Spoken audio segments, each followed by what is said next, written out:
Hey, tonight we're diving into a truly magical time in history, the mysterious Dark Age Britain of King Arthur's time. Get cozy under your blankets, maybe light a soft candle if you'd like, and let the gentle rhythm of this story carry you back through time. I promise, by the end of our journey together, you'll see both the challenges and wonders of this fascinating era in a whole new light. Congratulations, you've just woken up in 5th century Britain, around the year 450. The air feels different, fresher, wilder somehow. There's a cool morning mist hovering just above the ground, and the scent of wood smoke drifts through the air. The good news is that you've arrived in a time of incredible change and fascinating possibilities. The bad news? Well, let's just say this isn't exactly the most peaceful moment in British history. You find yourself standing on a grassy hilltop, overlooking a small village nestled in a valley. Down below, thatched roof houses cluster together like mushrooms sprouting after rain. Thin trails of smoke rise from their center openings. This is Britain just as the Roman legions have departed these shores, leaving behind a land in transition. For nearly 400 years, Britain had been part of the mighty Roman Empire. The Romans, those people in fancy armor who built straight roads and large bathhouses where they liked to soak and gossip. They had brought order, luxury goods, and a certain way of life that many people had gotten quite used to. But now they're gone, their legions called back to Rome to deal with troubles closer to home. It happened about 40 years ago, a voice says beside you. You turn to find an old man with a weathered face and kind eyes. He leans on a wooden staff and gazes down at the village. I was just a boy when the last Roman soldiers boarded their ships. Some say Emperor Honorius sent a letter telling us Britons to look to our own defense. Others say it was that General Constantine who took our soldiers away for his wars. Either way, they left us. The old man gestures toward the valley. The good news is that we're still here, still living, still growing food and raising our children. The bad news is that without the Roman legions, others have come who want our lands. From this hilltop, you can see how the landscape is divided into small fields with low stone walls. There are sheep grazing on the hillsides, and in some of the fields, you notice people working the land with simple tools. It's a peaceful scene, but there's also a tension in the air, like the feeling before storm. Who am I? The old man chuckles when you ask. I'm just Caddoc, once a stone mason who worked on the Roman buildings in the town of Corinium. Now I'm just an old man who remembers the old days. Caddoc invites you to walk with him down to the village. As you descend the gentle slope, he explains how life has changed since the Romans left. We still use some of their old buildings, of course. Why build new when perfectly good walls stand ready? But many of the finer things are harder to come by. The pottery from Gaul, the olive oil from Hispania, the fine glass vessels, those trading ships don't come as often as they once did. As you enter the village, you notice immediately how different it is from the Roman towns that once dominated Britain. Gone are the straight streets laid out in grids, the stone buildings with their red-tiled roofs, the forums and bathhouses. Instead, this village seems more organic, with round or rectangular houses arranged in family groupings. Most houses are simple affairs, wooden frames covered with wattle and daub, woven sticks plastered with a mixture of mud, straw, and animal dung. The roofs are thatched with reeds or straw, and in the center is an opening to let the smoke escape from the hearth inside. These homes aren't divided into separate rooms like modern houses. Instead, each house is basically one large room where the family lives, cooks, eats, and sleeps together. Come, says Caddoc, beckoning you toward one of the larger houses at the center of the village. Let's see if Branwen has any of her morning bread to share. Inside the house, the air is warm and fragrant with the smell of baking bread. The floor is packed earth, and in the center burns a small fire in a stone-lined pit. Smoke rises lazily toward the hole in the thatched roof. Around the walls are simple wooden benches and shelves holding pottery containers, wooden bowls, and tools. A woman with graying hair woven into a long braid looks up from where she's tending the fire. This is Branwen, the village's most respected healer and midwife. Her eyes crinkle with welcome as she sees Kadok, and she gestures for you both to sit on the benches near the fire. "Breaking your fast, are you?" she asks, pulling a flat loaf from the edge of the fire. She breaks it into pieces, handing you a warm, fragrant chunk. It's coarser than the bread you might be used to, made from barley rather than wheat, but it's delicious all the same, especially when she drizzles it with a bit of honey from a small pottery jar. "Our visitor has come from far away," Kadok tells Branwen, who nods as if the arrival of strangers from distant times isn't all that unusual. "Then you'll be wanting to know how we live," she says, settling beside you. "It's simple, but good. Our life here. We grow our barley and our vegetables. We raise sheep for wool and meat, and keep some cattle. The forest gives us game and honey, berries, and nuts in their seasons." You notice that she wears a simple woolen dress, dyed a deep blue, with a cloak pinned at the shoulder with a bronze brooch. Around her neck is a leather cord from which hangs a small cross, evidence that Christianity has taken root in Britain during the Roman years. "The old ways and the new flow together like streams joining a river," she says, noticing your glance at her cross. "Some follow the Christ, some honor the old gods, and many do a bit of both, just to be safe." As you eat, more villagers begin to drop by, curious about the newcomer. They're dressed similarly to Branwen, the men in simple tunics and breeches, the women in long dresses. Their clothes are made of wool or linen, often dyed with natural colors from plants, blues, greens, yellows, and reds. Most wear leather shoes or boots, though some of the children run barefoot. A young man named Garant tells you proudly about his work as a blacksmith. "I learned from my father, who learned from his," he says. "The skill of working iron is precious. We can't make the fine things the Romans once brought, but I can forge a good blade or mend a broken plow." You notice that despite the departure of the Romans, their influence lingers. Some villagers use Latin words mixed with their British Celtic language. The pottery, though cruder than Roman wares, still shows some Roman styling. And when Branwen treats a child's cut finger, her knowledge of healing herbs comes from a mixture of traditional wisdom and Roman medical knowledge. As the morning progresses, you help the villagers with their daily tasks. You join women grinding grain between round stones to make flour. You watch men repairing the thatch on a roof, working together with practiced efficiency. Children collect eggs from the chickens that scratch in the dirt between houses, and older boys drive the sheep to pasture. "It's not always this peaceful," Kadok tells you as you help him mend a wooden fence. "That's why most of our villages are built on higher ground now, with ditches and earthen banks for protection. The good news is that we can see enemies coming. The bad news is that they still come."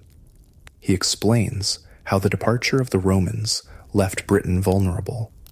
"From across the eastern sea come the Saxons," he says, his voice lowering. "Tall, fierce warriors with axes and long knives. Some say the British leaders invited some as mercenaries to help fight against the Picts and Scots who raid from the north, but now more come, bringing their families, looking to settle on our lands." The worry in his voice is clear, and you begin to understand why this period would later be called the Dark Ages. It's not that culture or learning disappeared entirely, but that the orderly Roman world had given way to something more uncertain, more dangerous. "But we have hope," says a strong voice behind you. You turn to see a tall young man with broad shoulders and clear, intelligent eyes. He's dressed more finely than the other villagers, with a tunic of good cloth and a cloak pinned with a silver brooch. A sword hangs at his side, not a crude weapon, but one of fine craftsmanship. This is Bedwyr, Caddoc says with obvious respect. He rides with the war band of our king. Bedwyr nods in greeting. I've come to bring news, he tells the gathering villagers. Our lord has won a great victory against the Saxon raiders near Baden Hill. Their ships have been driven back to the sea. A cheer rises from the villagers, and you feel their relief like a physical thing. This battle, Baden Hill, rings a bell in your memory. It's one of the few historical events associated with the legendary King Arthur in later chronicles.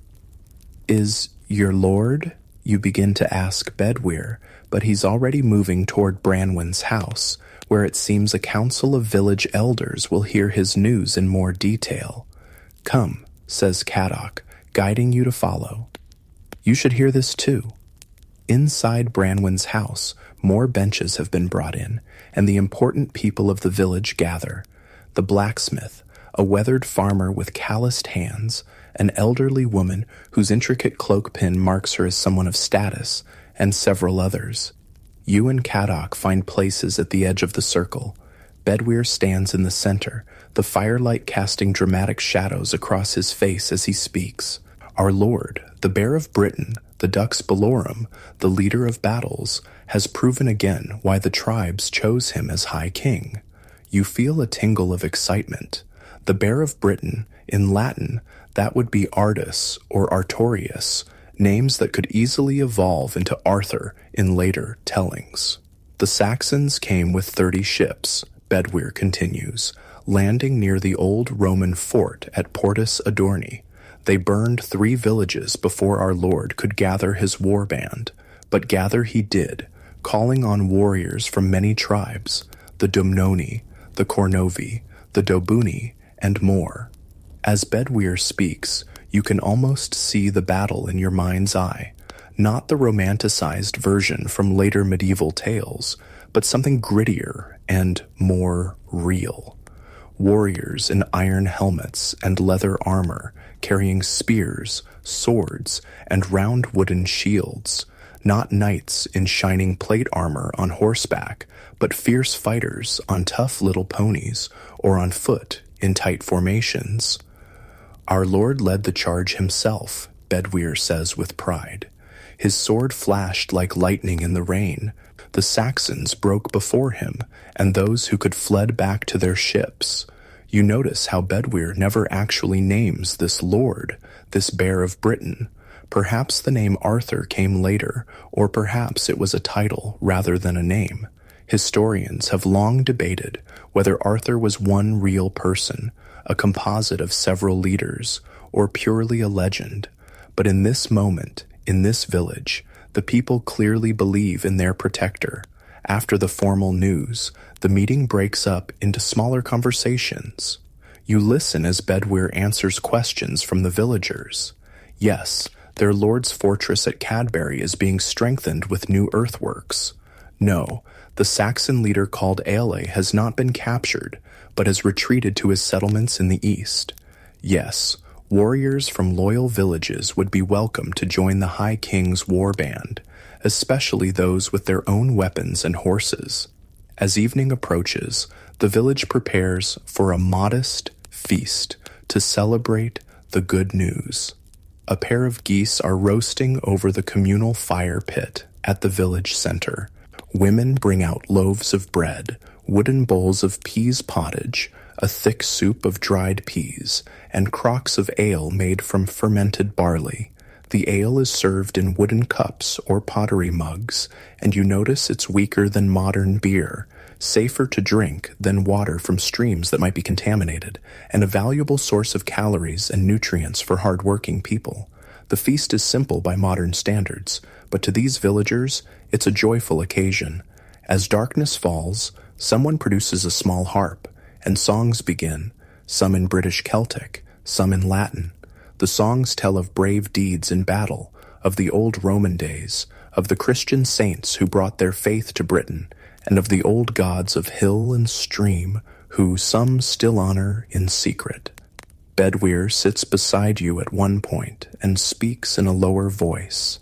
"You're not from any tribe, I know," he says, studying your face. "Your speech is strange, your manner different, yet Caddoc vouches for you, and he's a wise man. You ask him more about his lord, this possible Arthur figure, trying not to seem too eager or too knowledgeable about a future where this leader would become the stuff of legend. My lord is a man of both worlds," Bedwyr says thoughtfully. His grandfather was Roman, a commander of cavalry. His mother's people were of the old royal line of the Dobunni tribe. He was educated by Christian monks, but honors the old ways too. He describes a leader who has united many of the British tribes under his banner to stand against the Saxon incursions. He's not a king in the old sense, claiming power through blood alone. The tribal leaders chose him for his wisdom in council and his courage in battle. He takes counsel from many, from warriors, from Christian priests, from the old druids who still keep the ancient knowledge. You ask about Camelot, about a round table of knights, about Merlin the wizard, the elements of Arthurian legend that would develop over the centuries. Bedwyr looks puzzled at some of these questions. "My lord holds his court at the old hill fort at Cadbury," he says. "It's a strong place, with new walls of earth and timber reinforcing the ancient ramparts. As for a round table," he laughs, "our lord does insist that when the tribal leaders meet in council, they sit in a circle so that none may claim precedence over others. Is that what you mean? And Merlin?"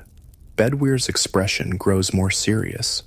"There is a wise man who advises my lord. Myrddin, he's called. Some say he's a Christian monk who studied in Rome. Others whisper he's one of the old druids. He knows the stars and the healing plants. He remembers the old histories and the bloodlines of the tribes. But a wizard?" He shrugs. "The Christ priests would call such talk sinful." As the evening deepens, the celebration grows quieter. Children have fallen asleep on their parents' laps. The fire burns lower. Caddoc finds you and leads you to his own small house at the edge of the village. "You can sleep here tonight," he says, showing you to a simple pallet of straw covered with woolen blankets. "Tomorrow, if you wish, you can go with Bedwyr when he returns to our lord's fortress. Perhaps you'll find more answers there to the questions I see burning in your eyes." As you settle onto the surprisingly comfortable bed, listening to the night sounds of the village, a dog barking in the distance, the soft lowing of cattle, the whisper of wind in the thatch, you reflect on what you've learned. This Dark Age Britain is both familiar and strange. The people have the same hopes and fears as people in any time. They want safety, enough food, a meaningful life. But they live in a world where the old Roman certainties have crumbled, where new threats and new possibilities swirl like the mist in the valleys. The legend of King Arthur would grow from this soil, from real battles against Saxon invaders, from the mixture of Roman and Celtic cultures, from the blend of Christianity and older beliefs. Later storytellers would add shining armor, courtly romance, magical swords, and the quest for the Holy Grail. But here, in this village on this night, you've glimpsed something of the historical reality that might lie behind the myth. As sleep begins to claim you, you wonder what tomorrow will bring, what you might discover at the fortress of the Bear of Britain. The blanket is warm, the night sounds soothing, and your last thought before drifting off is that even in these so-called dark ages, there are plenty of lights still burning. You wake to the soft sounds of the village coming to life, the gentle lowing of cattle, the distant ring of the blacksmith's hammer, and the murmur of voices as people begin their day's work.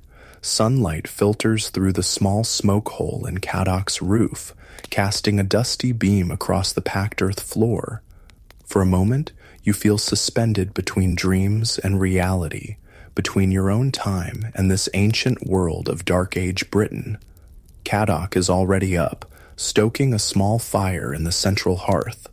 "Good morning," he says, noticing you're awake. "Bedwyr plans to leave for our Lord's fortress after breaking fast. If you still wish to go with him, best rise and prepare yourself." Outside, the morning air is crisp and clean in a way you've never experienced before. Without factories, cars, or power plants, the sky is a deeper blue than you've ever seen, and the sense of wood smoke, earth, and growing things fill your lungs. You realize that in this world, people rise and sleep with the sun. There are no electric lights to extend the day, no clocks to regiment time beyond the natural rhythms of daylight and darkness.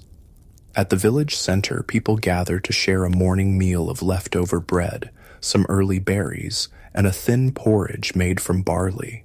Bedwyr is there, speaking with a young man who appears to be preparing to join him on the journey. "Ah, our visitor," Bedwyr says, nodding to you. "Caddock says you wish to travel with me to my lord's stronghold. Good. We welcome those who come in peace and bring news from distant places." The young man beside him is introduced as Gawain, a name that sends a little tingle of recognition through you. Could this be the origin of the legendary Sir Gawain of later Arthurian tales? This Gawain is no knight in shining armor, though. He's a sturdy youth of perhaps 18 years, dressed in simple woolen clothes with a short sword at his hip and a wooden shield slung across his back. Gawain has decided to join our Lord's war band, Bedwyr explains. His father was a warrior before him, and the boy has skill with blade and spear. Soon, you're ready to depart.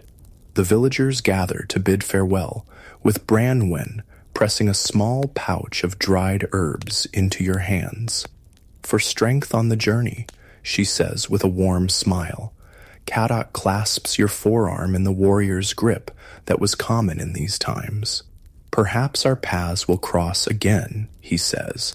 "May your god or gods watch over you until then." Your journey begins on foot, following old trackways that wind through valleys and forests. "We'll meet horses at the next village," Bedwyr explains. "My lord keeps mounts stationed at friendly settlements for his messengers." As you walk, the landscape of 5th century Britain unfolds around you. It's both familiar and strange. The rolling hills, the woodlands, the meadows are in the same places they'll be in your time, but their character is entirely different. The forests are deeper and more extensive, covering much of the land that will later be cleared for agriculture. These are ancient woodlands of oak, ash, birch, and hazel, teeming with life: deer, wild boar, wolves, and countless birds. "The forest gives us much," Bedwyr says, noticing your gaze. "Wood for our houses and our fires, game for our tables, honey from the wild bees, nuts and berries in their seasons. The monks say their God made the forest for man's use, but the old wisdom teaches that we are part of it, not its masters." You pass occasional fields where farmers work the land with simple tools: wooden plows, sometimes tipped with iron, pulled by oxen, wooden rakes and hoes, sickles for harvesting grain.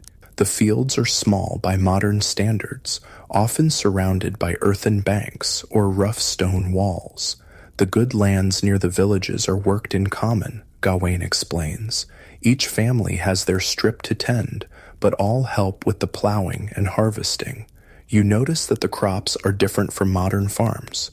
There's barley and some wheat, but also spelt, rye, and oats. Between the planted fields are fallow areas where livestock graze, mostly sheep and some cattle, smaller than modern breeds. Around midday, you stop by a clear stream to rest and eat some of the provisions Branwen packed: hard bread, dried meat, and a small clay pot of honey. As you eat, Bedwyr points out plants along the stream bank. "That one there," "Water mint is good for stomach ailments," he says, "and that one with the white flowers is meadow sweet. The healers use it for fevers and aches. My lord's advisor, Murden, knows all the plants and their uses. Some call him a magician for his knowledge, but he says it's just the old wisdom, passed down through generations." This mention of Murden, the historical figure who might have inspired the legendary Merlin, piques your curiosity. You ask Bedwyr more about him. "Murden was born to the north, among the Vodadini tribe," Bedwyr says. "His mother was a wise woman, his father a bard who knew all the old stories. When the Christ priests came to their village, Murden learned their wisdom too, their writing, their knowledge of distant lands. Some say he studied in the great library at Eberacum before the Saxons took the city. This blend of Druidic knowledge and Christian learning might explain how the historical Myrddin evolved into the wizardly Merlin of later legends. In this transitional period, the old Celtic wisdom was merging with Christian teachings, creating a unique cultural blend. As the day progresses, you arrive at a larger village where horses await. These are not the massive destriers of later medieval knight stories, but smaller, hardier mounts, similar to modern ponies. They're sure-footed and tough, well-suited to the rough terrain of 5th century Britain. Mounted now, you make better time, traveling along what remains of an old Roman road. Though unmaintained for decades, the Roman engineering was so sound that parts of the road are still usable, a raised causeway of packed gravel and stone cutting straight across the landscape. The Romans built well, Bedwyr acknowledges. Their roads, their walls, their fortresses, much still stands. My lord says we should learn from them, take what was good in their ways, while holding to the best of our own traditions. As you ride, Bedwyr points out places of interest, a distant hill fort from the old days before the Romans, the ruins of a Roman villa, now partially dismantled as villagers repurpose the stone, a sacred spring where people still leave offerings, Christian crosses now mingling with the older Celtic tokens. By late afternoon, you begin to climb higher, following a ridge that offers expansive views of the surrounding countryside. In the distance, you can see what appears to be a large hill with terraced earthworks circling its summit. Even from here, you can make out movement on those ramparts, people going about their business, guards patrolling the walls. Cadbury, Bedwyr says with evident pride, the stronghold of our Lord, the Bear of Britain. As you draw closer, you realize that what appeared to be a natural hill is actually an ancient fort, its defenses recently strengthened and expanded. Multiple rings of earthen ramparts circle the hill, creating tiered defenses. Wooden palisades top these earthworks, and at the main entrance, substantial timber gates stand open, guarded by men with spears and shields. This, then, might be the historical reality behind the legendary Camelot. Not a fantastical castle with soaring stone towers, but a practical, defensible stronghold combining ancient British hill fort traditions with newer innovations. Approaching the gates, Bedwyr is recognized immediately. The guards straighten, thumping their spear butts against the ground in salute. They eye you and Gawain with curiosity, but ask no questions. Bedwyr's word is clearly sufficient to grant you entry. Inside the gates, you find yourself in a bustling community. The hilltop is covered with buildings of various sizes, most built of timber with wattle and daub walls and thatched roofs, but some using stone salvaged from Roman ruins. At the very top of the hill stands the largest structure, a great hall with smoke rising from a central opening in its roof. People of all kinds move purposefully through the settlement. warriors in leather armor with swords at their sides, craftspeople carrying their tools, women with baskets of food or bundles of cloth, children running errands or playing in the open spaces. There's none of the rigid class separation that will characterize the medieval period. This is a more egalitarian society, though still with clear leadership. Bedwyr leads you to a smaller building near the Great Hall. "Rest here," he says. "Refresh yourselves. I must report to my lord, but with good fortune, you'll meet him at the evening meal in the hall." The building proves to be a guest house of sorts, with several sleeping pallets along the walls and a small hearth in the center. A young boy brings water for washing and takes your cloaks. "Are you from beyond the sea?" the boy asks, eyes wide with curiosity. You wear strange clothes, and your speech is odd. You give him a vague answer about coming from far away, which seems to satisfy him. He introduces himself as Say, another name that rings bells from Arthurian legend, as Say would evolve into the Sir Kay of later stories. After washing away the dust of travel, you and Gawain venture out to explore the stronghold. The atmosphere is one of purpose and energy. This is clearly a place where people feel hopeful despite the uncertain times. Near the center of the settlement, you find craftspeople at work in open-air workshops. A potter's wheel spins as skilled hands shape a vessel from local clay. Nearby, a weaver works at a vertical loom, creating cloth from wool dyed with plant materials. Wode for blue, madder for red, weld for yellow. A tanner stretches cured hides, while a leather worker cuts and stitches the finished leather into shoes, belts, and armor. "Our Lord encourages all skills," says a voice beside you. Turning, you see an older man with clear, intelligent eyes. His simple robe bears embroidered symbols that blend Christian and older Celtic designs. A wooden cross hangs at his neck, but also a small pouch that might contain herbs or charms.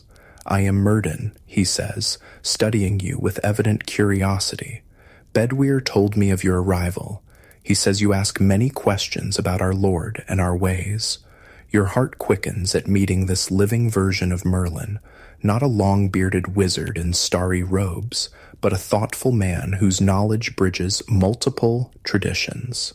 He radiates not magical power, but a deep wisdom and calm authority. Walk with me," Myrddin invites, "and perhaps we can enlighten each other." As you stroll through the settlement, Myrddin explains more about the community and its leader. "Our Lord was chosen by the Council of Tribes," he says. "In the old days, each tribe had its king, but when the Saxons began to settle our eastern shores in greater numbers, the wise among us saw that we must unite or fall one by one." He describes how the man you're increasingly certain must be the historical Arthur united various British tribes through diplomacy, martial prowess, and a vision of a Britain that preserved the best of both Roman and Celtic heritage. "He was raised and educated by an old Roman family," Myrddin says. "He reads both Latin and Greek, knows the military tactics of the great Roman generals, understands Roman law and administration, but his mother's blood is of the ancient royal line of the Dobuni, and he honors our tribal ways as well." When you ask about religious practices, Myrddin gives a nuanced answer. "The Christ faith has taken deep root in Britain," he acknowledges. "The Romans brought it, and many found truth in its teachings. Our Lord himself was baptized as a child. But the old ways have wisdom too, respect for the land, for the turning of the seasons, for the balance of all things. A wise leader honors both paths, taking what is good from each. This spiritual flexibility might explain why Arthur's court in later legends could incorporate both Christian elements like the Holy Grail and magical elements from older Celtic traditions. As evening approaches, people begin gathering toward the great hall at the summit. Cooking fires burn nearby, and the smell of roasting meat fills the air. You follow the flow of people up to the hall's entrance, a large doorway flanked by carved wooden posts. Inside, the hall is a single vast space. A central hearth runs down the middle, with smoke rising to vent through the roof opening. Long tables and benches line the sides, with a slightly raised platform at the far end holding a larger table. Torches in iron brackets and small oil lamps provide flickering light as darkness falls outside. The hall fills quickly, with people taking their places, warriors, craftspeople, visiting tribal leaders, all mingling with surprisingly little regard for rank or status. This is not yet the rigidly stratified society of the Middle Ages. A hush falls as a group enters from a side door near the high table.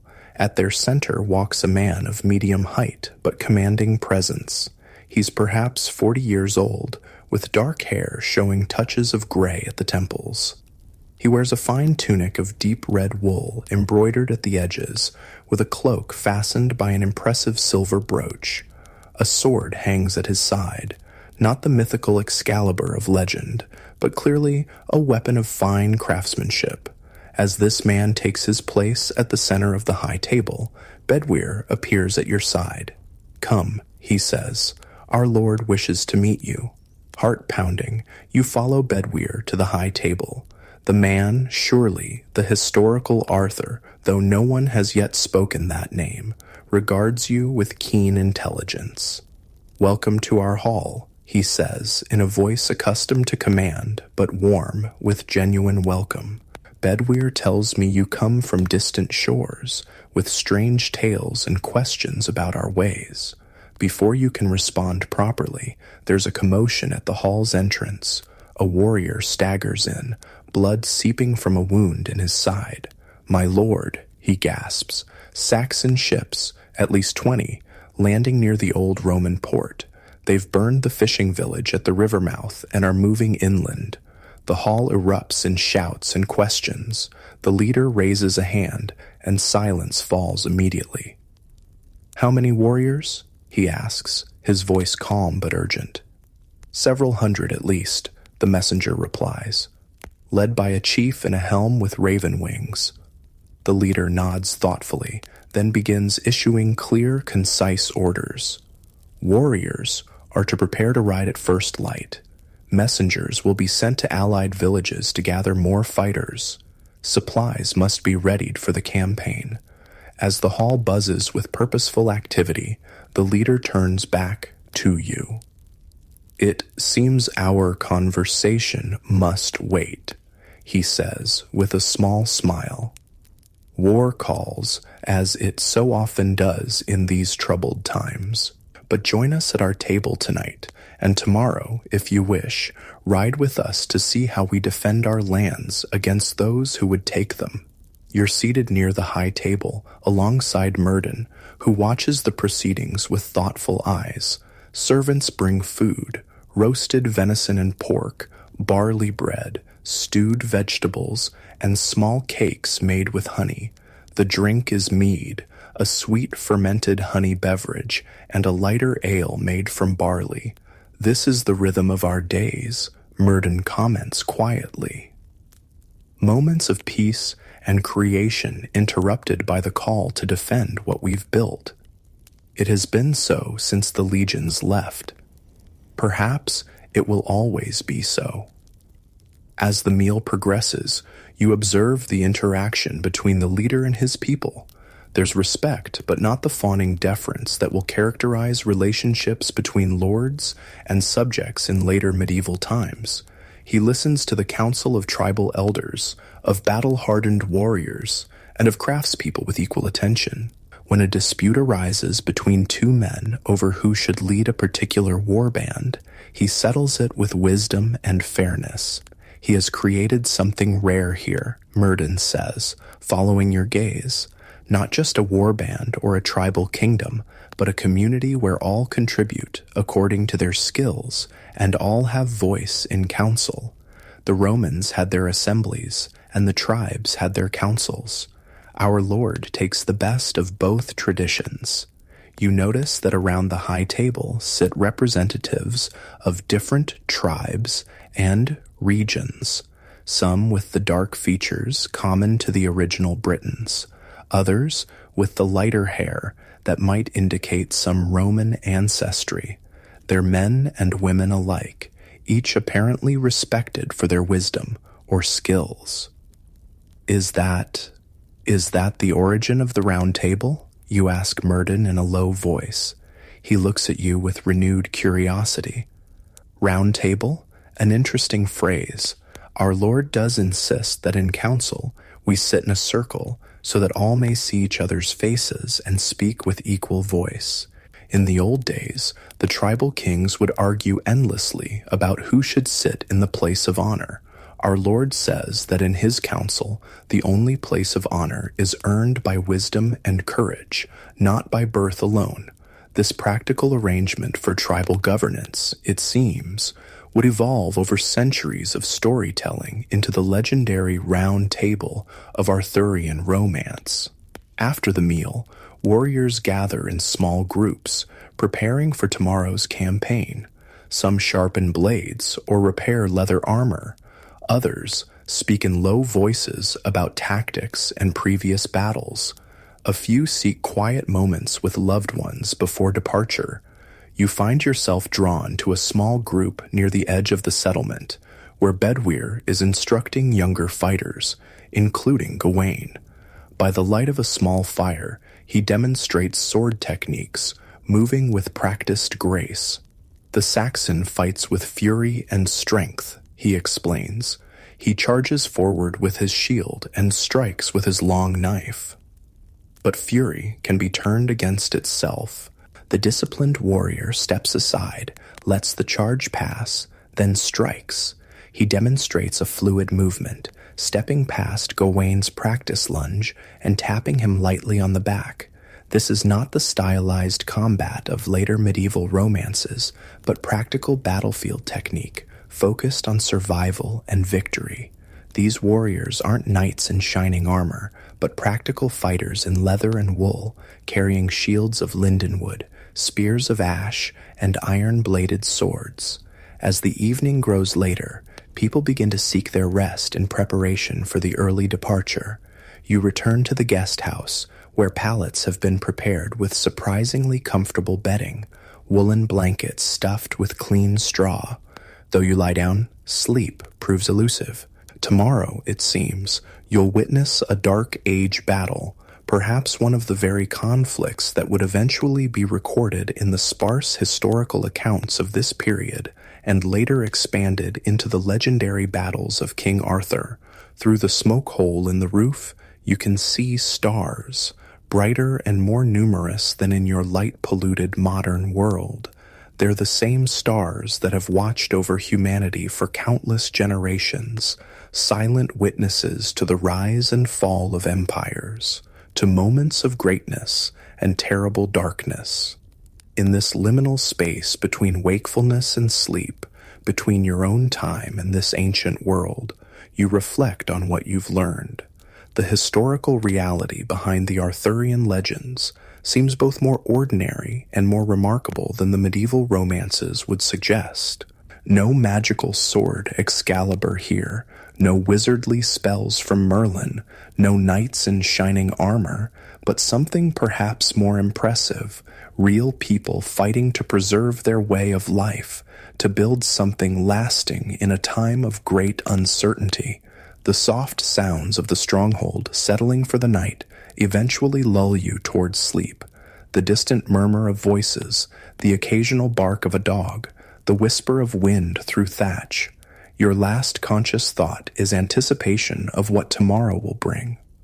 A glimpse, perhaps, of how the battles of a Dark Age warlord would transform, through centuries of retelling, into the glorious victories of the once and future king. You're awakened before dawn by the sounds of the stronghold, preparing for war.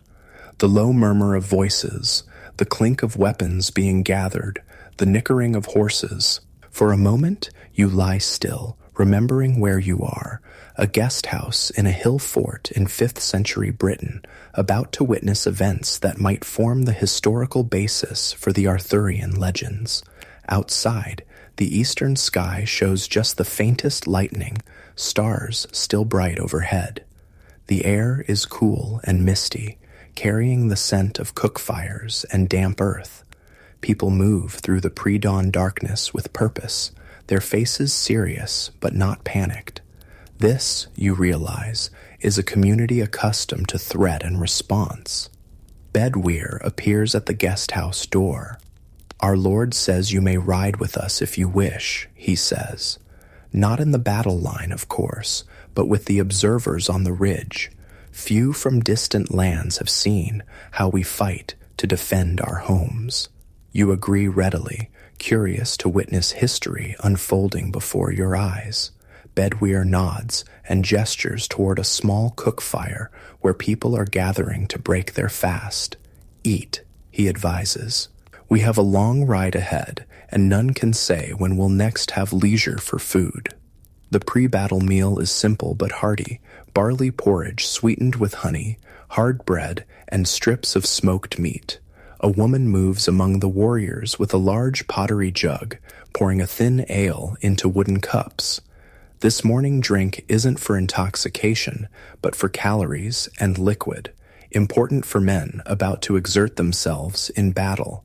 As you eat, you observe the war band preparing. These aren't the knights of later medieval romance, but something more akin to the Celtic warriors of earlier times, blended with elements of Roman military discipline.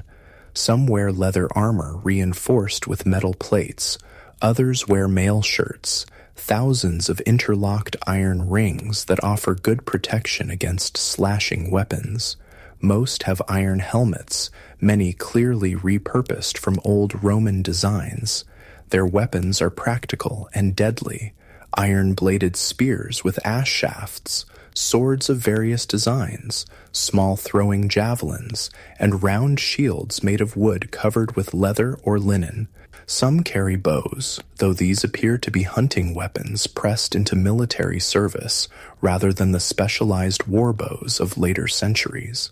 Looking at these Dark Age warriors, you can see elements that would evolve into the heavily armored knights of later Arthurian tales. But the reality here is more pragmatic, more rooted in the necessities of survival. The leader, the man who might be the historical Arthur, emerges from the great hall, already dressed for battle in a mail shirt that gleams dully in the growing light. His helmet bears no crown, but is distinguished by a band of bronze around the rim. At his side hangs his sword in a leather scabbard reinforced with bronze fittings, not the magical Excalibur of legend, but clearly a weapon of excellent craftsmanship. He moves among his warriors, speaking briefly with various group leaders, checking preparations with the calm efficiency of an experienced commander. You notice how the warriors straighten when he approaches, eager for his approval, but not cowering in fear. He leads through respect, not terror. Myrddin stands nearby, watching the preparations with thoughtful eyes. Unlike the wizardly Merlin of later stories, he wears no magical robes, but simple wool garments with some embroidered symbols. A leather satchel hangs at his side, containing herbs for healing, you guess, not magical potions. "Will you join us on the campaign?" you ask him. Myrddin nods. "I go where our Lord goes," he says.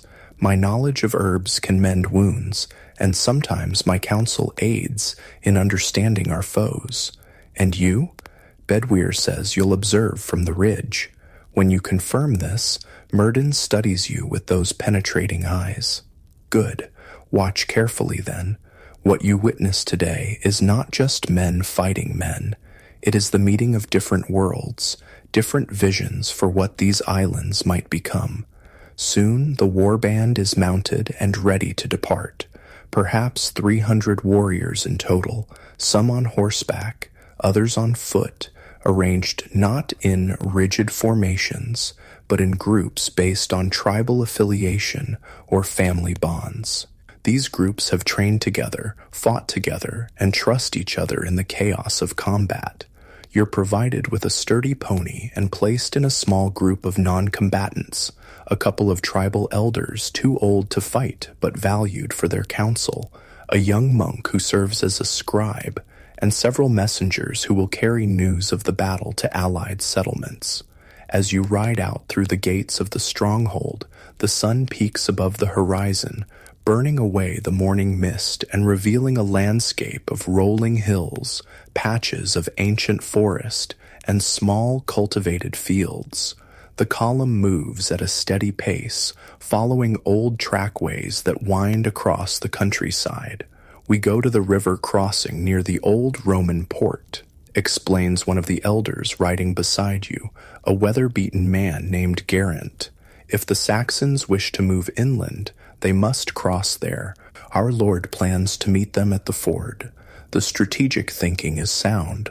Rather than allowing the invaders to push deeper into British territory, the defenders will confront them at a natural choke point, where the Saxons' numbers won't be as advantageous. As you ride, Geraint shares his knowledge of the Saxons. They come from the Eastern Sea, he says, pointing toward the distant coast. Their homeland is cold and often flooded, so they seek new lands.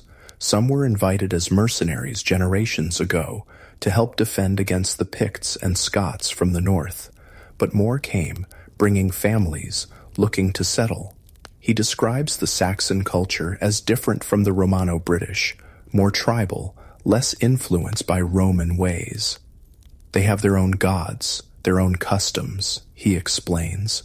Some learn our ways and live peacefully alongside us, but others, he gestures toward the horizon where you're headed. Others come with fire and sword, taking what they want. By midday, your group has covered considerable distance. The terrain has changed, becoming flatter as you approach the river valley.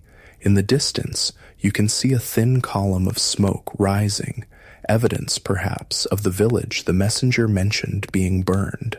The war band stops to rest briefly in a sheltered valley.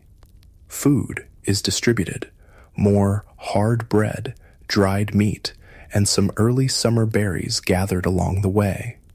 The warriors check their equipment one last time, speaking in low voices about the coming battle. You notice young Gawain, sitting somewhat apart, his face serious as he sharpens his sword with practiced movements. Approaching him, you see a mixture of excitement and fear in his eyes, natural emotions for anyone facing their first major battle. I keep thinking of my father, Gawain says when you sit beside him. He died fighting the Saxons 3 summers ago. He taught me the sword from the time I could lift one. I hope... He pauses, swallowing hard. I hope I bring honor to his memory today. Throughout the journey, you've observed how this society views warfare. It's not the romanticized chivalric combat of later Arthurian tales, but neither is it viewed as glorious in itself. Rather, it's seen as a grim necessity, a duty to protect home and family. Warriors gain respect not for killing, but for preserving their communities through courage and skill. The rest period ends all too quickly, and soon you're riding again, now with greater urgency as scouts return with news that the Saxon force is indeed heading toward the river crossing. By mid-afternoon, you reach a range of low hills overlooking a broad river valley. The river itself gleams in the sunlight, a silver ribbon winding through green meadows.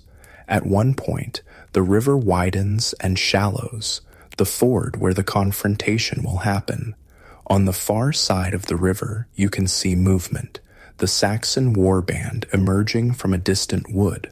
Even from here, you can make out their distinctive appearance, many with long blonde hair and beards, carrying around shields painted with fearsome designs, armed with spears, long knives, the sayax that gave the Saxons their name, and throwing axes.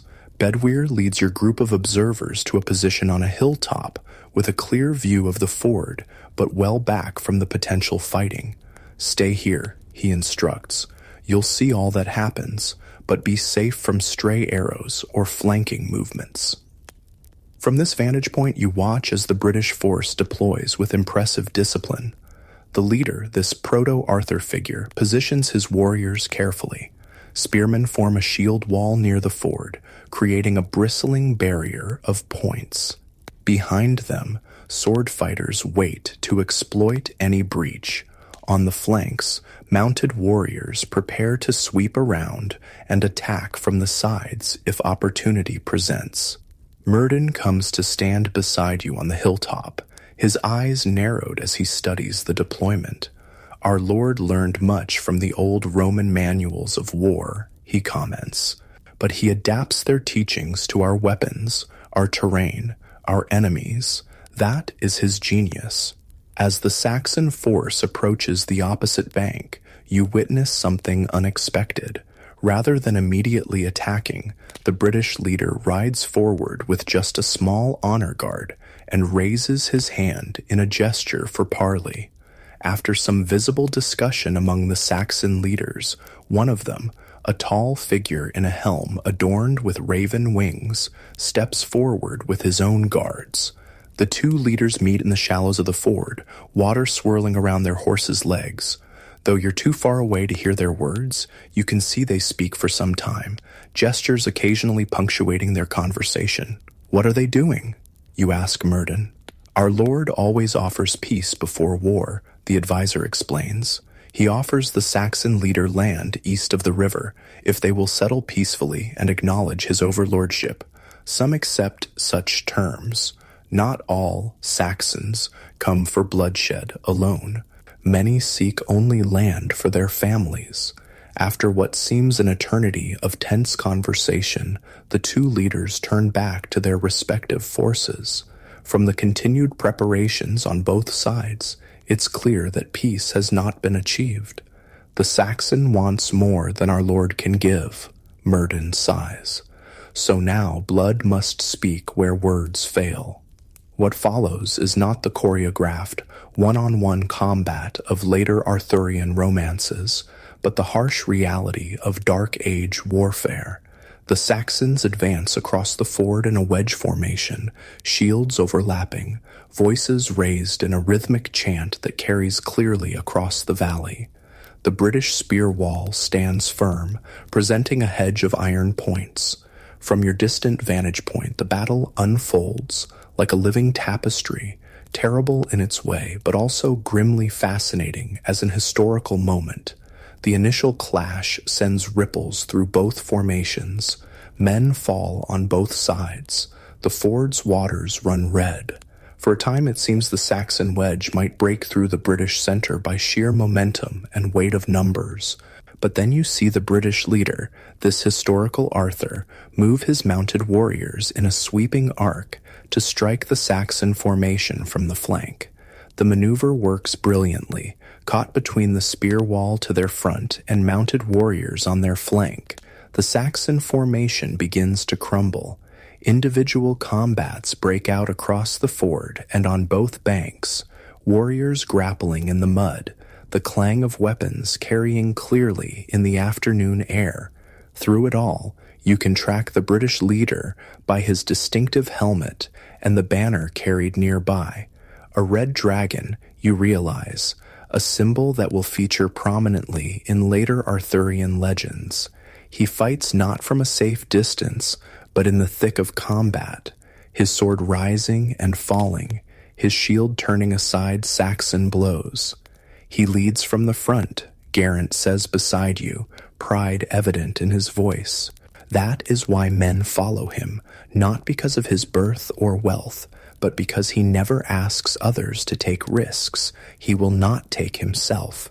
The battle's tide turns decisively when the Saxon leader, he of the raven-winged helm, falls in single combat with the British commander. You can't see the details from this distance, but a great cry goes up from the British fighters, and the Saxon formation dissolves into a fighting retreat. Not all the invaders flee. A significant group lays down weapons and kneels in submission. This, too, is different from how later medieval tales would portray such conflicts. In the harsh realities of Dark Age survival, taking capable prisoners who might become settlers under your rule was often more valuable than slaughtering enemies. As the fighting subsides, leaving the ford and its approaches littered with fallen warriors from both sides, you witness the aftermath of Dark Age battle, something rarely depicted in later romantic tales. The wounded are gathered by comrades. Healers, including Myrddin, move among them, applying herbal poultices, binding wounds, sometimes performing the grim task of ending suffering that cannot be relieved. You notice the British leader moving among his wounded men, speaking to each, clasping hands or shoulders in recognition of their sacrifice. He shows similar respect to wounded Saxon prisoners, ensuring they receive care alongside his own men.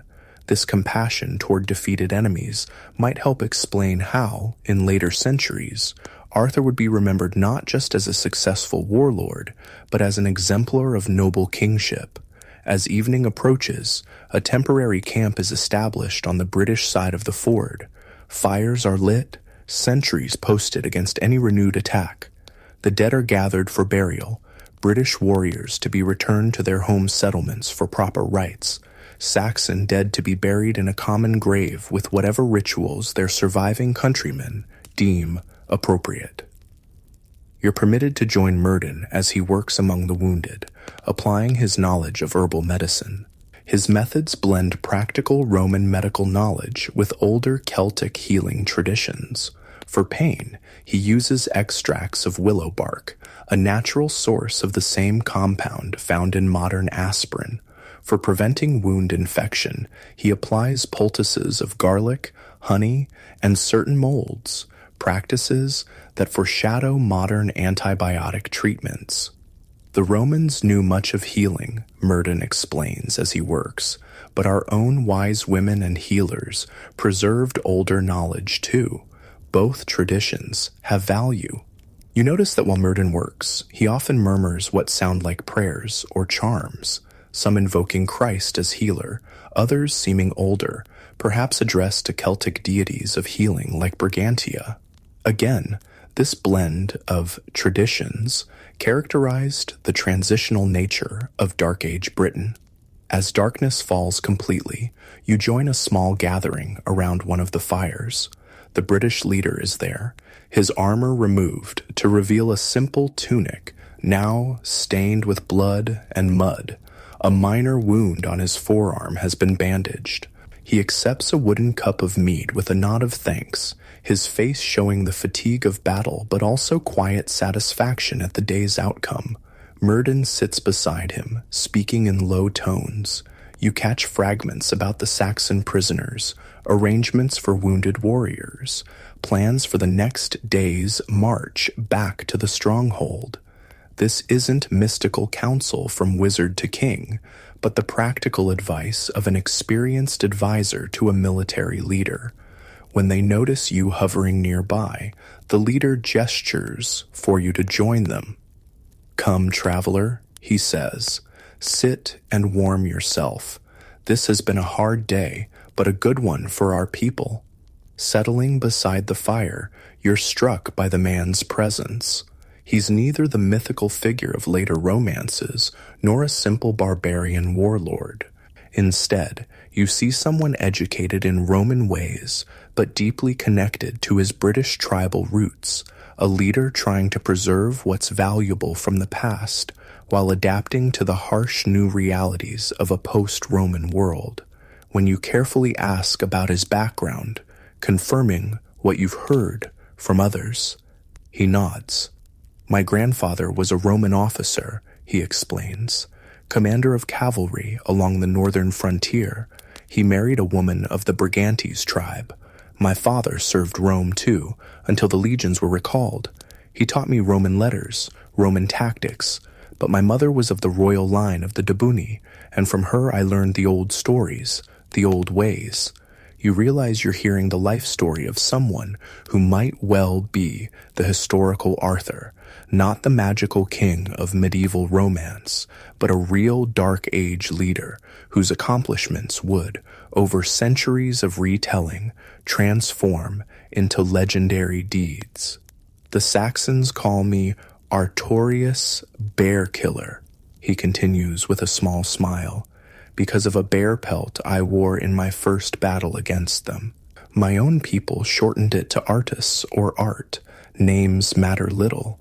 What matters is that our people survive these dark times. This casual comment electrifies you.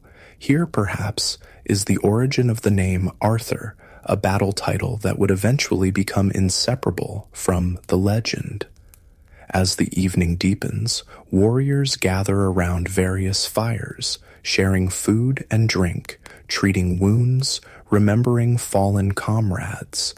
You witness the communal grieving rituals of this society, not stoic silence, but open expression of loss through shared stories, songs commemorating brave deeds, and ritual toasts to those who've fallen. They fight fiercely, but not for glory alone, Murden observes, following your gaze to a group of warriors singing a low, haunting melody. They fight for their families, their homes, their way of life. That is why they follow our Lord, because he fights for the same things, not for personal power. Later, as the camp settles for the night, you find yourself unable to sleep despite the day's excitement. You wander to the edge of the camp, where sentries keep watch against any renewed Saxon threat. The night is clear, stars brilliantly visible in a way rarely seen in your light-polluted modern world. One of the sentries, an older warrior with a deeply scarred face, nods in acknowledgement of your presence. "Cannot sleep?" he asks. That's common after battle, even for those who only watched. He introduces himself as Bors, another name that will feature in later Arthurian tales. When you ask how long he has followed the leader, he chuckles. Since he was barely more than a boy, leading his first war band against Saxon raiders. 15 years now at least. I've seen him grow from a brave but reckless youth to the leader he is today. Bors describes campaigns against various Saxon groups, battles against Pictish raiders from the north, and even conflicts with other British tribes reluctant to join the alliance. Not all our own people welcomed his vision at first, Bors explains, and some tribal kings preferred their independence, even if it meant eventually falling one by one to the Saxons.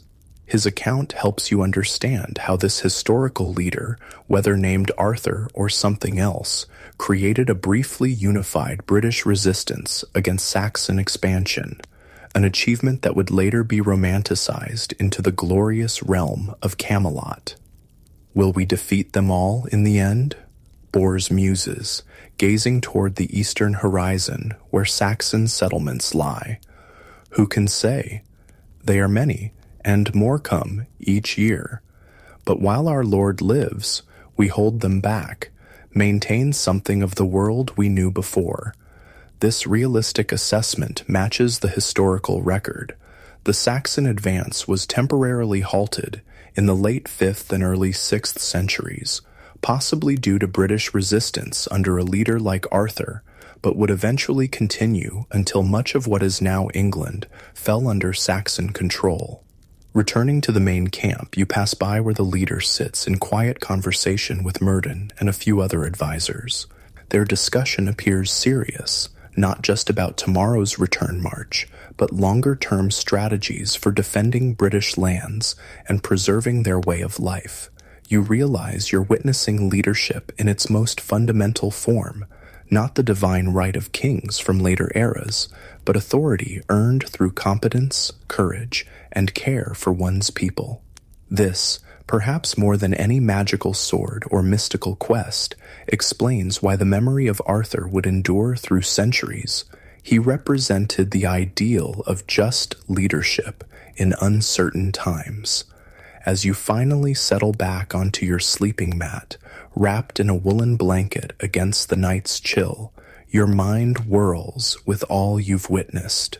Today, you've seen the historical reality that might underlie the Arthurian legends, not knights in shining armor on noble quests, but practical fighters defending their homes, not magical battles against fantastical foes, but the grim necessity of warfare in an age of migration and change.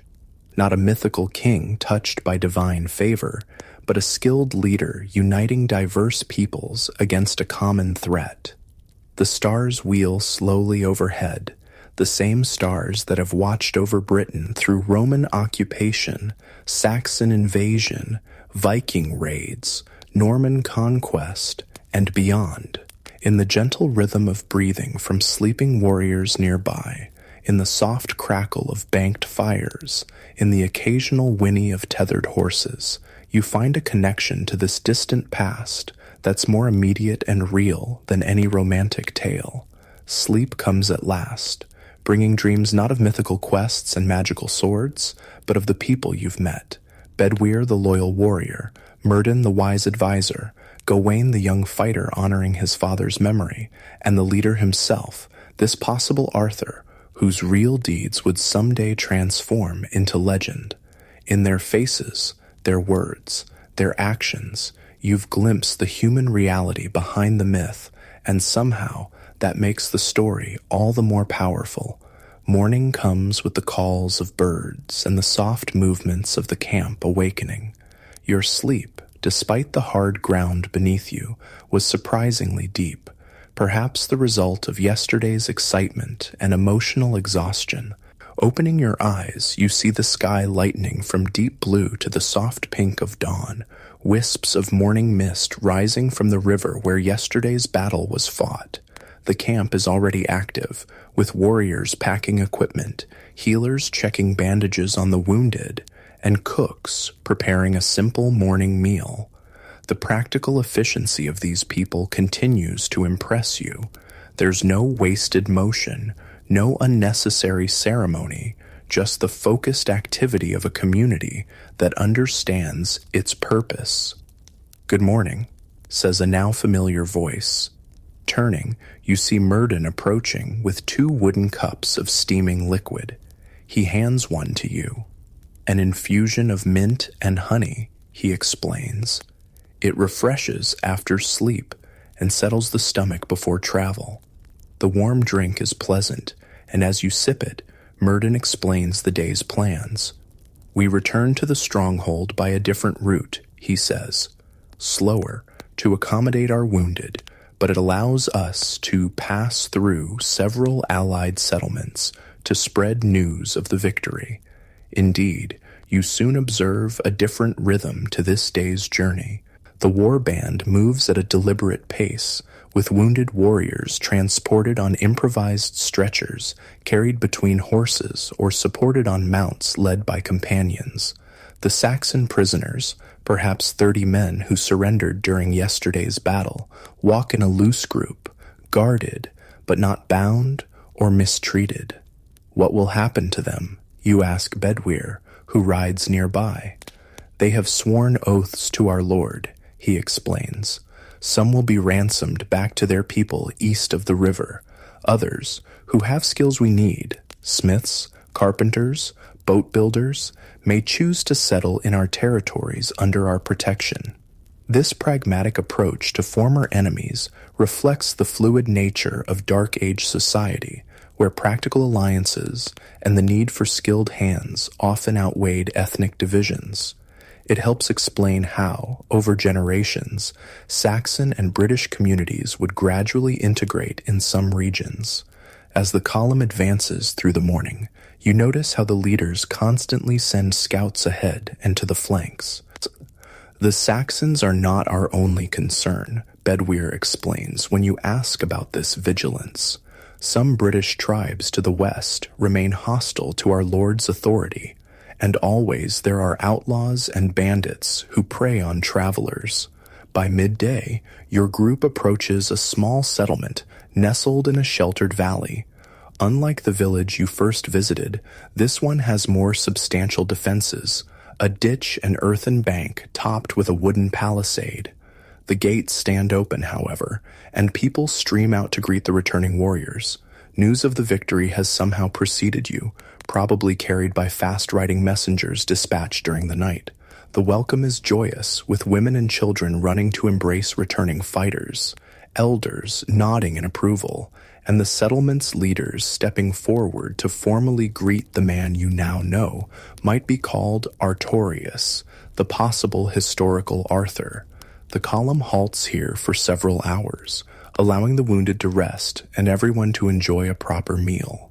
The villagers bring out their best food, freshly baked bread, roasted meats, early summer vegetables, and mead in clay cups. It's a modest feast by modern standards, but represents significant generosity from people who live close to subsistence.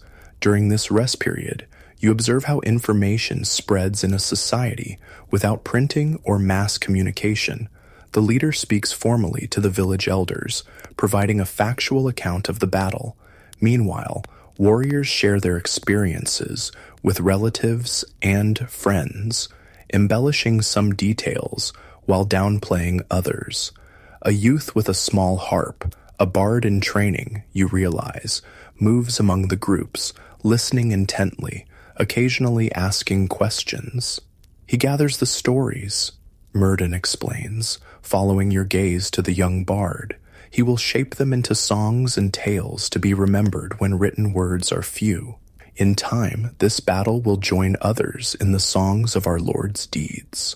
You're witnessing, you realize, the very process through which historical events transform into legend, the first steps in the long journey from a real Dark Age battle to the mythical conflicts of later Arthurian tales. While in the village, you also observe more of the practical crafts that sustain life in this era. Women spin wool into thread using simple drop spindles, a technology unchanged for thousands of years. Others weave the thread into cloth on upright looms. Men work leather into shoes, belts, and armor, or carve wood into bowls, spoons, and tool handles. What strikes you most is how few possessions people own compared to modern times. Each item represents significant labor and is made to last, used until it wears out, then repaired if possible, and finally repurposed when repair is no longer feasible. Nothing is wasted, and craftsmanship is valued highly. A small girl approaches you shyly, holding out a small wooden doll, her most precious possession, you guess. When you admire it, her face lights up. "My father made it," she explains proudly. "He's a woodcarver. He's making me a new one because I'm growing too big for this one."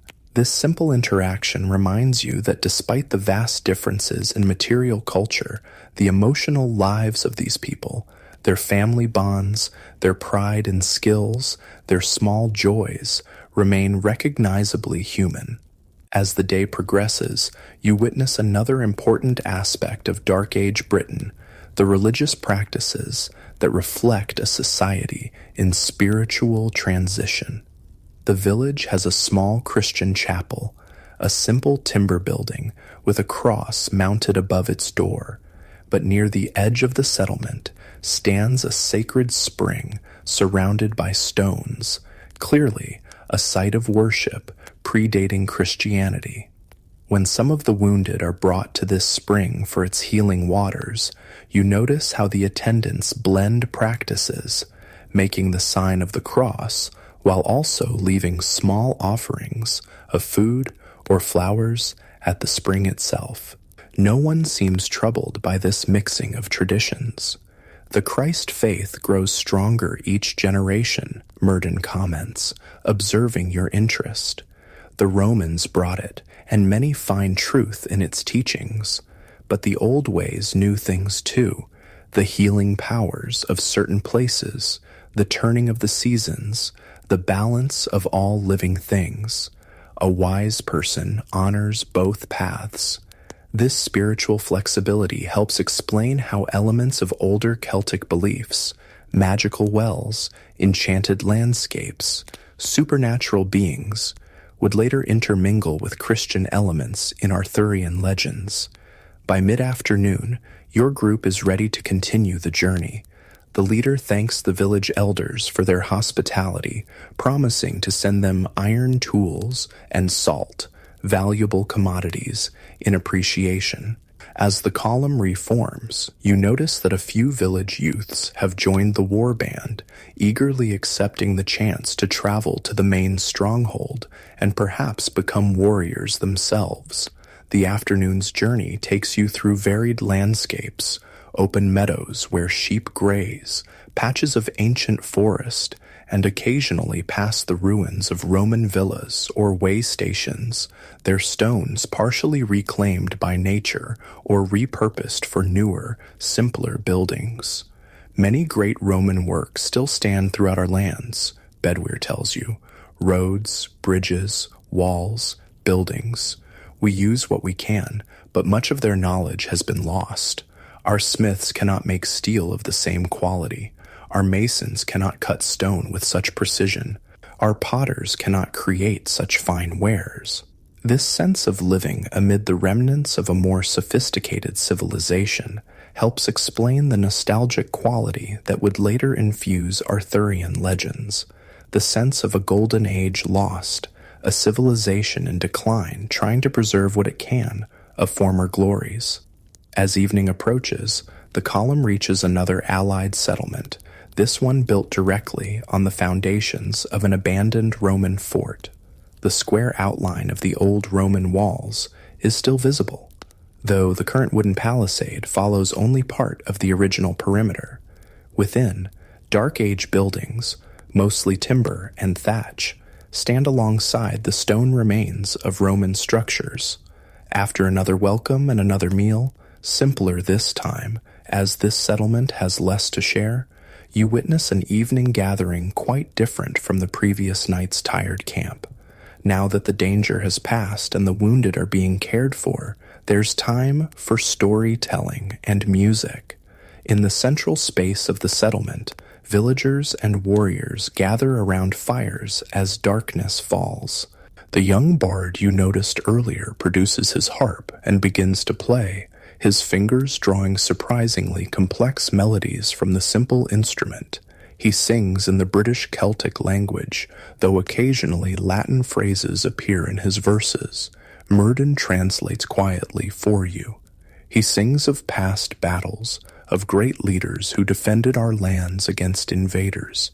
He weaves our Lord's victory yesterday into the longer tale of our struggles since the legions left.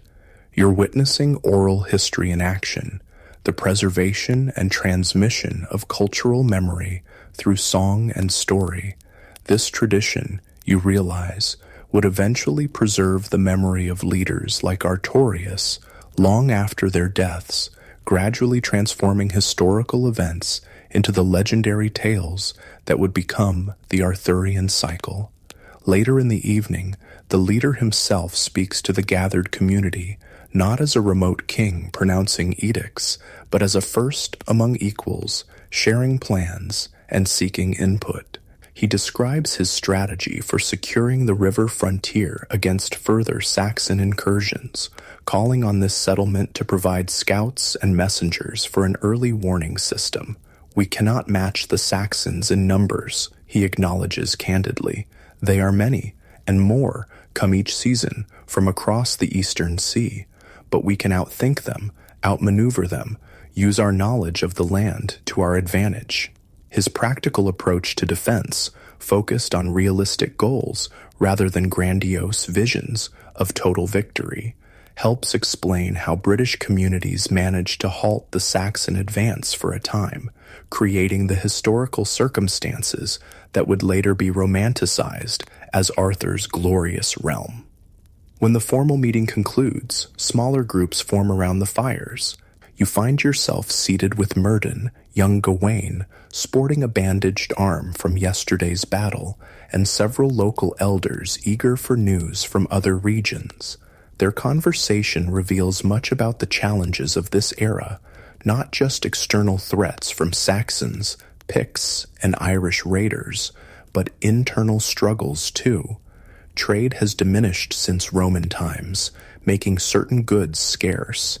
Knowledge is being lost as fewer people can read the Latin texts preserved in monastery libraries. Disputes between tribes flare up despite the leaders' efforts at unification.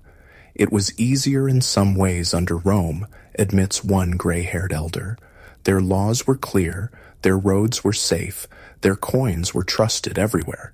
But we paid for that safety with our freedom, our traditional ways. And now we must find our own path, Murden responds, taking what was good from Rome, but remembering who we were before they came, who we truly are.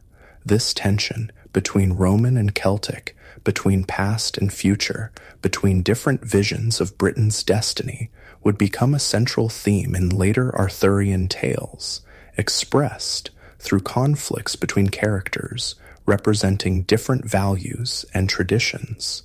As the evening progresses, you notice the leader sitting somewhat apart, deep in conversation with a travel-stained messenger who must have arrived while you were distracted. Their expressions are serious, their gestures suggesting disagreement or concern. "Trouble?" you ask Murden quietly. "Always," he sighs. News from the Northern Territories suggests the Pictish tribes are raiding again across the old Roman wall, and some of our own chieftains in the Western Highlands grow restless under our Lord's authority. This constant pressure from multiple directions, Saxons from the east, Picts from the north, internal divisions among the British themselves, helps explain why any unification achieved by a leader like Artorius would prove temporary. The historical reality was more complex than later legends would suggest, with no simple division between good and evil, no clear path to lasting victory. As people begin to seek their sleeping places for the night, you witness a small, tender moment that humanizes these historical figures. The leader, despite his obvious fatigue, takes time to visit each of his seriously wounded men, speaking quietly with them, clasping hands or touching shoulders in reassurance. You see how his warriors look at him with genuine devotion, not forced deference. He remembers every name, Bedwyr says, appearing beside you. Knows their families, their villages, their skills and hopes. That is rare in a great leader. This human connection, this compassionate leadership, might explain why the memory of a Dark Age warlord would persist and evolve into the noble King Arthur of later legends, not just his military successes, but his character as a leader who cared for his people. Finding your assigned sleeping place in a simple guest house, you settle onto a straw-filled mattress, pulling a woolen blanket against the night's chill. Through the smoke hole in the roof, stars are visible, the same constellations that these people know by different names, that guide their planting and harvesting, that feature in their stories of gods and heroes. Sleep comes more easily tonight, but brings vivid dreams, fragments of all you've witnessed merging with images from Arthurian legends you've known since childhood. In your dreams, the practical Dark Age warrior Artorius transforms gradually into the mythical King Arthur, his leather armor becoming shining plate mail, his hill fort evolving into the fantastic towers of Camelot. You see how, over centuries of retelling, historical events could take on magical qualities, how real people could become larger than life. You wake briefly in the deepest part of the night, the settlement silent around you except for the soft tread of night sentries and the occasional call of an owl. In this quiet moment between sleep and wakefulness, you reflect on what you've learned about the possible historical roots of the Arthurian legends. The real Dark Age Britain was harsher, more pragmatic than later romantic tales would suggest, a society fighting for survival amid the collapse of Roman order, the pressure of Germanic migration, and climate changes affecting agriculture and settlement patterns.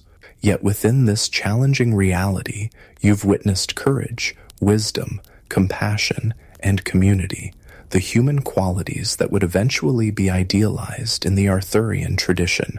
As sleep reclaims you, your last conscious thought is anticipation of tomorrow's arrival at the main stronghold and what final insights you might gain about the historical reality behind one of the world's most enduring legends. Morning begins early again, the camp stirring before full daylight. After a simple breakfast, the column forms for the final leg of the journey back to the hill fort stronghold that might be the historical kernel of legendary Camelot. Riding beside Bedwyr as the sun climbs higher, you ask him about the leader's background, hoping to understand more about how a real Dark Age warrior could evolve in cultural memory to become the mythical King Arthur. His father was a war leader before him, Bedwyr explains, commanding cavalry for the last Roman governors, then leading our defense after the legions withdrew. He taught our Lord Roman tactics, Roman ideas of law and governance, but his mother was of the old royal line of the Debuni tribe, keeper of the ancient stories and customs. Our Lord draws strength from both traditions. This dual heritage, Roman and Celtic, would become a defining characteristic of the Arthur figure in later legends, representing the blending of different cultural influences in post-Roman Britain. As you ride through the morning, you pass small farms and hamlets, where people pause in their work to raise hands in greeting to the returning war band. You notice how the land is worked, fields divided into strips, plowed with simple tools drawn by oxen, planted with barley, wheat, oats, and vegetables. It's subsistence farming for the most part, each community producing what it needs with little surplus for trade. Near midday, you crest a hill and see in the distance the distinctive outline of the stronghold, the concentric rings of earthworks circling the hill, the wooden palisades, the great hall at the summit. After days of travel and battle, the sight clearly lifts the spirits of the returning warriors. The final approach to the stronghold is marked by ceremony. Sentries on the outer walls spot the column and sound horns to alert the community. People stream from the gates to welcome the returning fighters, and as you enter the settlement, you're swept into a scene of joyous reunion. Families embrace returning warriors. Children dart between adults, excitedly asking about the battle. Elders nod in approval at the news of victory. The wounded are gently helped toward the healing houses, while the Saxon prisoners are led to quarters where they'll be housed until their fate is decided. Through it all, you observe the leader, the man called Artorius, the possible historical Arthur, moving among his people with natural authority, tempered by genuine connection. He isn't set apart by elaborate trappings of royalty or treated with fawning deference. His leadership seems based on earned respect rather than inherited privilege. As the initial excitement of the return subsides, practical matters take precedence. A council is called in the Great Hall to discuss the implications of the battle, the disposition of the Saxon prisoners, and strategies for securing the frontier. You're invited to attend, perhaps as a courtesy to a guest who has shared in the campaign's dangers. Inside the Great Hall, a large fire burns in the central hearth, smoke rising to vent through the hole in the thatched roof. The leader sits not on an elaborate throne, but on a simple wooden chair slightly elevated on a small platform. Around him gather representatives of different communities and interests, tribal elders, war leaders, craft masters, and a few women whose bearing suggests they hold positions of respect and authority. This gathering, you realize, might be the historical seed from which the legendary Round Table would grow, not a formal order of knights, but a council where different perspectives were heard and valued. The discussions are practical and direct. Reports are given about Saxon movements in other areas. Supplies are allocated for rebuilding the burned village near the river.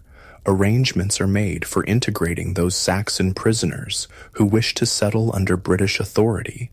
Throughout, You notice how decision-making is neither wholly democratic nor strictly hierarchical.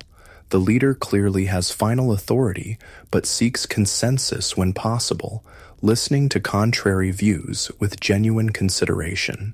This balance of strong leadership with collaborative governance might explain why the Arthur figure would later be remembered as both a powerful king and the head of a fellowship of equals.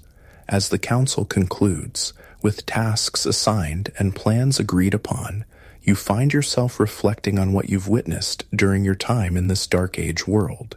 Behind the romantic Arthurian legends of later centuries, you've glimpsed a more complex and in some ways more compelling reality, a society in transition, fighting for survival while trying to preserve what was valuable from its dual Roman and Celtic heritage.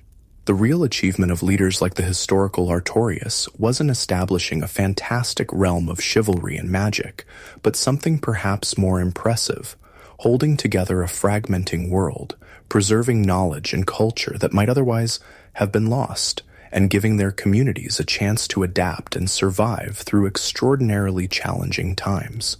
This, you think, is the true once and future king, not a mythical figure who would someday return from Avalon, but the enduring human capacity for courageous, compassionate leadership in times of great uncertainty. That legacy lives not in magical swords or fantastic quests, but in the ordinary courage of people facing change and challenge with determination and hope. After the council disperses, you find yourself with an unexpected invitation. Myrddin approaches, his manner warm but somehow more formal than before. Our Lord wishes to speak with you privately, he says. He has questions about your homeland, your journey, your purpose here. You follow Myrddin to a smaller building adjacent to the Great Hall. Perhaps the leader's private quarters.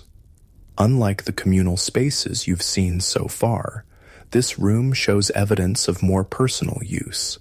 A simple wooden table holds scrolls and writing implements, evidence that literacy, while rare, hasn't vanished entirely in this post-Roman world. Herbs hang drying from the rafters, filling the air with their fragrance. A fine wool tapestry depicting a hunting scene adds both decoration and insulation to one wall. The man you've come to think of as the historical Arthur, Artorius, the Bear of Britain, sits beside a small fire, his expression thoughtful. He gestures for you to join him on a bench while Myrddin remains standing nearby. For a moment, none of you speak, the only sound the gentle crackling of the fire and distant voices from outside. You have traveled with us, watched us fight, listened to our counsels, the leader finally says. Yet you remain a mystery, stranger. You dress differently, speak differently, know things you should not know, and ask questions about matters few would think to question. His tone isn't accusatory, but curious, even respectful. This isn't an interrogation, but an invitation to share, leader to leader, across a gulf of understanding that feels wider than just culture or language. With careful words, mindful of not disrupting history more than your presence already has, you explain that you come from a distant time, drawn by curiosity about this pivotal age when the old Roman order was fading and something new was taking shape. You mention that in your time, stories are told of a great leader who united the Britons against Saxon invaders, stories that have grown and changed over centuries. Rather than dismissing this fantastic claim, Artorius listens with surprising openness. Perhaps in an age where boundaries between natural and supernatural remain fluid, where Christian miracles and older magical beliefs coexist, the idea of a traveler from the future isn't entirely implausible. And these stories of this leader, he asks finally, what do they say of him? What manner of man do they claim he was? You hesitate, wondering how much to reveal. Finally, You speak of a just king who united warring factions, who fought to preserve civilization against barbarian threats, who gathered the best and bravest around him in common purpose. You mention a magical sword, a mystical advisor, knights on quests for sacred objects, keeping descriptions general enough that he might not recognize himself directly in these legends. Artorius listens intently, occasionally exchanging glances with Myrddin. When you finish, he is silent for a long moment, gazing into the fire. Stories change in the telling, he says finally. Deeds grow greater, men become more than men. The everyday transforms into the miraculous. It is the way of things. Myrddin nods in agreement. The bards must make their songs memorable, their tales compelling. Few would gather to hear of the mundane struggles we face, the broken harvest tools, the leaking roof thatch, the endless diplomacy with quarrelsome chieftains. So, the sword becomes magical, the victory more complete, the leader more perfect than any mortal man could be. There's no bitterness in their acceptance of how history becomes legend, only a pragmatic understanding of how memory and storytelling work. They seem to recognize that the transformation of truth into myth serves a purpose, preserving core values and aspirations even as factual details blur. What matters, Artorius continues, is not whether future generations remember my name correctly, or the exact battles I fought, or the true nature of my counsels. What matters is that they remember the struggle itself, to preserve knowledge, to maintain justice, to build community in broken times. His wisdom strikes you deeply. This man, whether the historical Arthur or not, understands that his personal legacy is less important than the values he embodies, the effort to protect civilization when its future hangs in the balance. Your conversation is interrupted by the arrival of a young boy, the same Say you met earlier, who might be the colonel of the later Sir Kay character. He brings word that the evening meal is being prepared and that visitors have arrived from a western settlement, bringing gifts and news. Artorius rises, the private moment giving way to public duties. Before you leave, however, he makes an unexpected offer. Remain with us for the turning of the moon, if you wish. Learn our ways more deeply. When you return to your own time, speak truly of what you have seen, not just our battles and councils, but our everyday lives, our hopes, our struggles large and small. With that invitation, you're released back into the bustling life of the stronghold. The remainder of the day passes in a whirl of activity as the community prepares for evening feasting and the reception of the new visitors. You observe how even celebrations require practical work. Food must be prepared, the great hall arranged, appropriate gifts gathered to reciprocate those brought by the visitors. As twilight approaches, you find yourself helping a group of women preparing bread for the feast. They've incorporated you into their work without fuss, showing you how to knead the coarse dough made from locally grown barley and spelt. Their conversation flows around you, discussions of children and households mixed with astute observations about tribal politics and community needs. You realize that women in this society, while occupying different roles from men, hold significant influence. They manage households, practice healing arts, preserve cultural knowledge through stories and songs, and often oversee food production, arguably the most crucial aspect of survival. Some, like Branwen from the village where you first arrived, serve as respected community leaders and advisors. This more balanced gender dynamic helps explain why women in Arthurian legends, Guinevere, Morgan Le Fay, the Lady of the Lake, would play such significant roles, unlike the often marginalized female characters in other medieval tales. The evening's feast brings together the entire stronghold community. The great hall blazes with light from torches and the central hearth.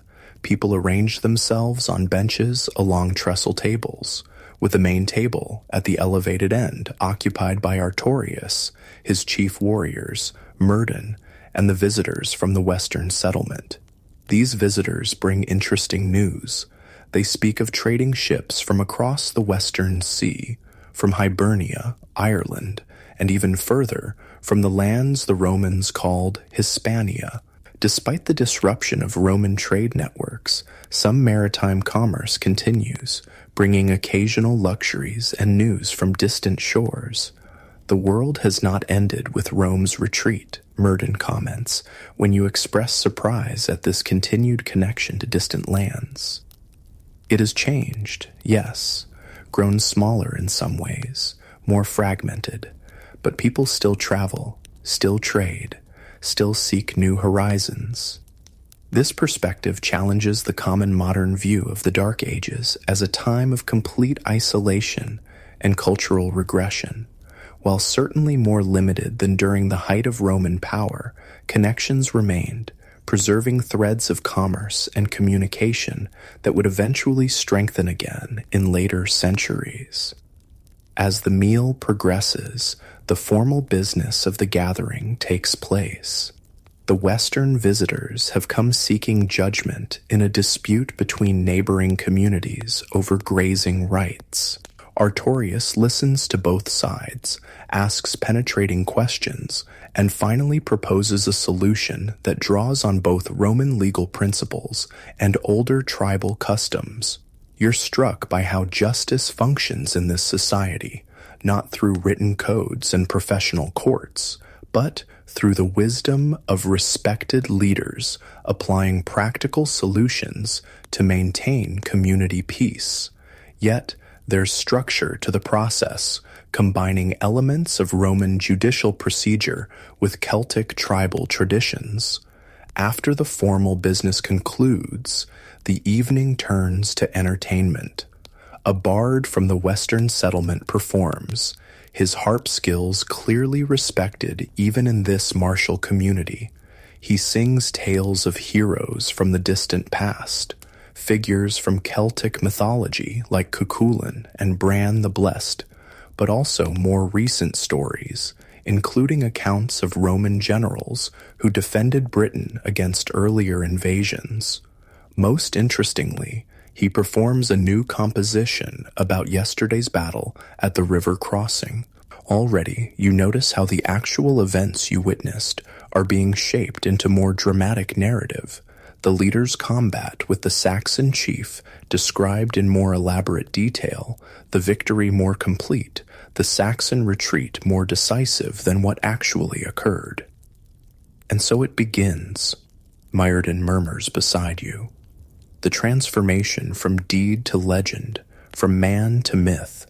In 3 generations, this song will describe magical swords and divine intervention.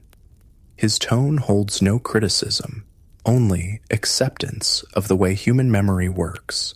Stories must be memorable to survive, and each retelling inevitably reshapes events to emphasize meaning over literal accuracy. As the evening deepens and the celebration continues, you notice how different aspects of this society's heritage blend together. In one corner, children play a board game clearly derived from the Roman ludus Latrunculorum, a strategy game similar to chess. Nearby, warriors exchange boasts and arm wrestling challenges in a fashion that would have been familiar to their Celtic ancestors centuries before Rome's arrival. The food similarly reflects this cultural blend, dishes combining Roman culinary techniques with local ingredients, Mediterranean flavors adapted to British resources. Even their clothing shows this mixing of traditions, tunics cut in Roman styles but decorated with Celtic patterns, brooches incorporating designs from both cultures. What you're witnessing isn't the complete disappearance of Roman civilization, nor the untouched survival of pre-Roman Celtic culture, but something new emerging from the creative tension between these influences. Exactly the cultural matrix from which Arthurian legends would eventually grow. Late in the evening, when many have sought their sleeping quarters and the great hall grows quieter, Bedwyr joins you near the banked central hearth. His expression is thoughtful as he gazes into the glowing embers. "Myrddin tells me you may be leaving us soon," he says. "Returning to your distant home." When you acknowledge this, he nods slowly. "I thought this might be so. Travelers like you seldom stay." He hesitates, then continues. "Before you go, I would ask something of you. Remember us as we truly were, not perfect heroes from songs, not savages without learning or wisdom, but people striving to preserve what matters while adapting to a world in flux." His request touches you deeply. This warrior, who might be the seed of the legendary Sir Bedivere, isn't concerned with personal glory, or how his own deeds might be remembered, but with the authentic portrayal of his entire community, their struggles, their values, their humanity. "In your time," Bedwyr continues, "do people still face such challenges? The need to preserve knowledge while embracing necessary change? The struggle to build unity from diversity? The defense of community against those who would destroy rather than create?" His questions strike at the heart of human experience across all eras. You realize that despite the vast differences in material culture and specific historical circumstances, the fundamental challenges facing Bedwyr's society resonate strongly with those of your own time. "These struggles never truly end," you tell him honestly. "The forms change, the specific threats and opportunities evolve, but the essential human challenges remain." Rather than discouraging him, this answer seems to provide comfort. "Then perhaps our efforts here matter beyond our own time," he says. "Perhaps, in facing our challenges with courage and wisdom, we speak across the centuries to those who will face their own trials." This perspective, that human struggles and triumphs form a continuous thread connecting past, present, and future, offers a deeper understanding of why Arthurian legends have remained powerful for so long. They speak to enduring human concerns, presenting not just entertainment, but wisdom about leadership, community, and purpose that transcends their specific historical context. The next several days pass in a rhythm that gives you deeper insight into everyday life in this dark age community. You're welcomed into various aspects of the Stronghold's activities, sometimes observing, sometimes participating as your skills allow. You join hunting parties that venture into nearby forests, learning how these people sustainably harvest game using bows, spears, and trained dogs. Their knowledge of animal behavior and woodland ecology is sophisticated, passed down through generations of practical experience. You observe agricultural work in the fields surrounding the stronghold, seeing how crops are rotated to maintain soil fertility, how weather signs are interpreted to time planting and harvesting, how communal labor tackles the most demanding tasks like grain harvesting. In the craft workshops, you watch metal workers, potters, wood carvers, and weavers practicing skills that blend Roman techniques with older Celtic traditions. Without mass production, each item is made individually by skilled hands, often decorated with personal touches that reflect the maker's creativity within traditional patterns. Children's education happens through practical apprenticeship rather than formal schooling. Young ones follow adults through daily tasks, gradually taking on more responsibility as they demonstrate readiness. Stories told around evening fires transmit cultural values, historical memory, and practical knowledge in engaging forms that lodge deeply in young minds. Beyond these practical activities, you observe the community's spiritual life. The stronghold contains both a small Christian chapel, where monks lead prayers, and a sacred grove at the eastern edge, where older rituals honor the turning of seasons and significant life transitions. Most people participate in both traditions without apparent conflict, finding different but complementary meanings in each. Throughout these days, You have occasional conversations with Artorias, Murden, and others about matters both practical and philosophical. You're struck by how their thinking blends pragmatism with deeper reflection. They must focus on immediate survival needs, yet they also ponder larger questions about purpose, justice, and the future beyond their own lifetimes. One evening, you find Myrddin atop the stronghold's highest point, gazing at the stars. When you join him, he points out constellations, naming them in both Latin and the older Celtic terms. His knowledge of astronomy is impressive, a blend of Roman scientific understanding and traditional Celtic star lore. The heavens remind us that patterns endure even as individual lights are born and die, he says. So too with human knowledge, human societies. Rome has fallen from Britain, but not everything Rome brought has been lost. What matters survives, transforms, finds new expressions. This capacity to integrate different traditions rather than seeing them as mutually exclusive seems central to the cultural resilience of Dark Age Britain and helps explain the hybrid nature of Arthurian legends, which would eventually incorporate elements from Roman, Celtic, Christian, and even later Norman traditions. As your time in this world nears its conclusion, you find yourself drawn to the children of the stronghold, knowing they represent the generation who will preserve and transmit the memory of these times. You sit with them during evening story sessions, watching their faces as they absorb tales of Roman generals, Celtic heroes, Christian saints, and recent victories by their own leader. A particularly bright girl of perhaps 10 years asks you for stories from your homeland. Careful not to reveal too much, you nonetheless share some simpler tales that might resonate across the centuries. She listens with intense concentration, then nods seriously. "I'll remember your stories," she promises. "I'll tell them to my children, and they to theirs." In that moment, you understand viscerally how oral tradition works. The human chain of memory stretching across generations, preserving knowledge and wisdom even without written records. It's not perfect. Details change, contexts shift, meanings evolve. But the essential core persists, binding human experience across time.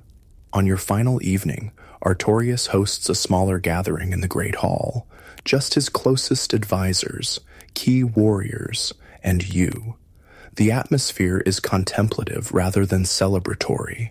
These people sense that you'll soon depart, and there's a desire to share final thoughts, to ensure that what matters most about their world will travel with you.